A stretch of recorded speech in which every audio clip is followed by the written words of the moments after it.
For example, the graphs below represent two carts where the plunger between them has them explode into motion. The positive direction is rightward. So we have a velocity versus time, a momentum versus time, and a force versus time graph. So we're going to first look at the momentum versus time graph. And what do you guys notice about the momentum of the cart before the explosion? It's 0. Right, so the momentum of the two-cart system before is 0 kilograms times meters per second. So we're starting with a total momentum of 0. Okay, now this is an explosion, so we know we have momentum conserved. Okay, especially in the two-cart system. So what do we know about the momentum before compared to the momentum after? Right, they have to be the same, right? The momentum before a collision explosion has to be the same as the momentum after by the conservation of momentum. So if the momentum before is 0, then the momentum after must be 0. Now when we talk about the momentum after, it's the total momentum of the two-cart system. So the question is, why are the momenta of the carts after the explosion equal, over here, why are they equal and opposite? Because the sum of them has to cancel out to equal 0. So for the conservation, for conservation of momentum, the initial momentum has to equal the final momentum. So the sum of the momentum of carts must be 0, and the way to do that is to have equal and opposite momenta. So in an explosion, the momentum after is going to be equal and opposite for the separate pieces, okay? So we have that. So now we want to look at the velocity of the carts, okay? So let's look at our velocity versus time graph. And if you take a look, I know it's hard to read here, but this is velocity 2, the final velocity for cart 2. This is the final velocity for cart 1. So if you want, you can make that darker on your notes. So this is V2 final.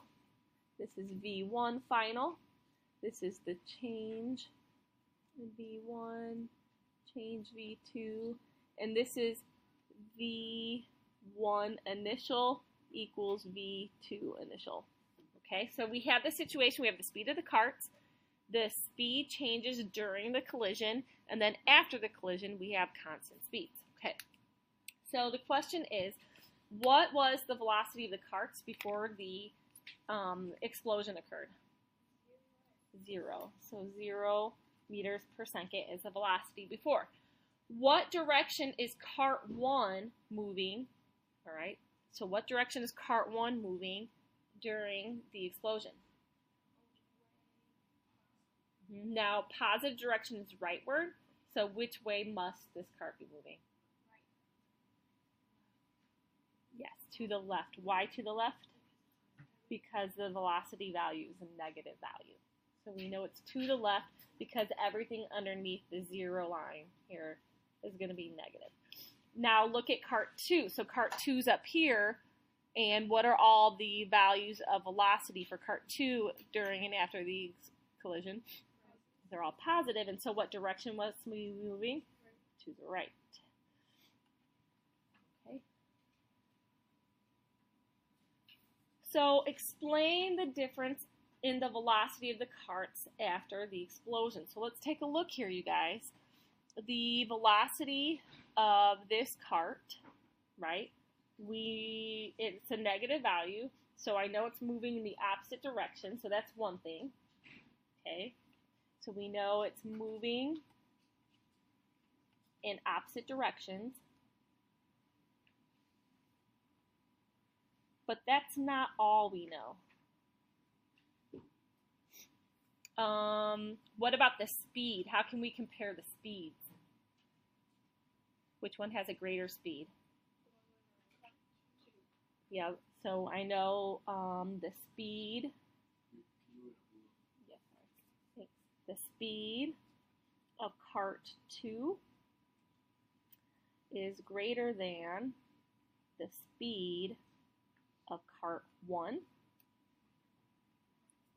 Okay, so I can tell that from the graph, all right, because the magnitude of the velocity is going to give us the speed. So the speed of cart 2 is more than the speed of cart 1. So we actually know one more piece of information from this graph. What is it? If we knew the time, we could figure that out, but that's not what we're looking for here. Yeah. No, so that's kind of the same idea. Like we could calculate all that, but something else, yeah. We know they're both moving at constant speed. All right, what else? Let's think about this for a second. Why is the speed of cart 1 more than the speed of cart 2? Because of the mass. All right, so we're now thinking about masses here. So let's take it a step further. Which cart is more massive? And why? Let's go to why 2. So let's not throw out guesses. Why would one be more massive than the other? Because what? Right, so this one's going slower. So does this have more mass or less mass? This one's going to have more mass than this one, but why? Yeah. Yes, if in this situation, all right, so the question was the velocities inversely proportional when we're comparing them, but let's look at why though. We know that the momentum is going to be equal and opposite, right, for the carts, right, after the collision or after the explosion. And we were able to tell that from this one. So the momentums are equal and opposite after the collision, right? So that means that the mass times the velocity of cart 1 has to be equal and opposite to the mass times the velocity of cart 2. If the velocity of cart 1 is less than cart 2, then I need a greater mass in order to make sure the momentum is equal and opposite. So, so the speed of cart, ooh, I like how I put this. The speed of cart 1 is greater than the speed of cart 2. What was I thinking here? The speed of cart 1. The speed, oh, I did have that right. Gosh, Mrs. Clever. The speed of cart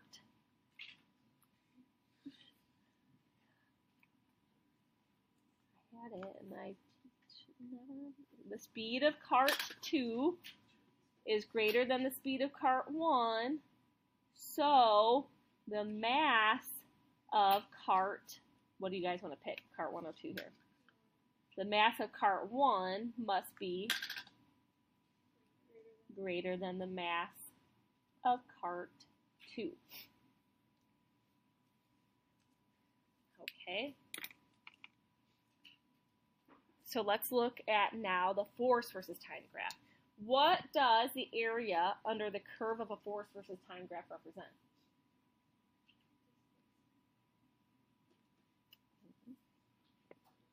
Of a force, yes. Velocity versus time.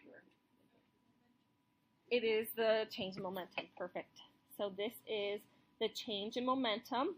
What does the change in momentum also equal? Another word for it.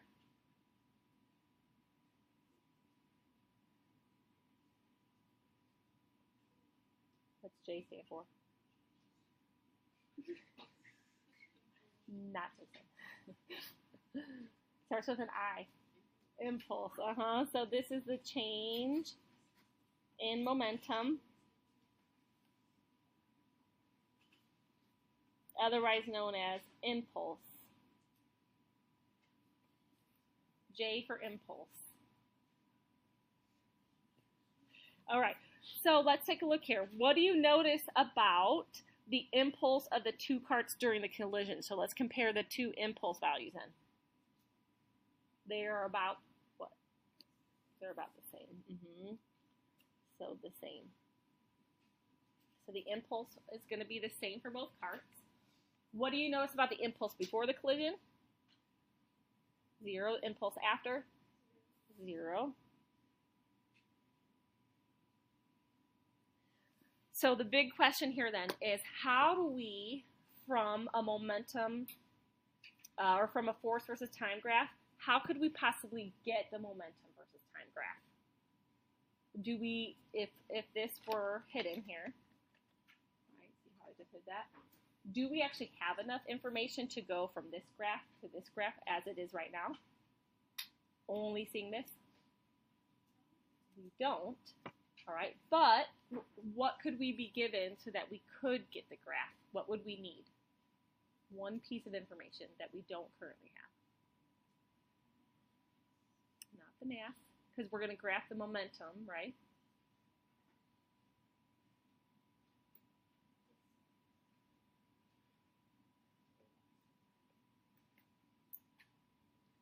If you're graphing a momentum graph, what's the first thing you do at time 0? You would graph the, what does this represent in this graph? The initial momentum, okay? So we need the initial momentum, so I'm going to start over here. We need the initial momentum, so that was not given. All right, now once we have that, we can see from this graph, we have the time for the initial, right?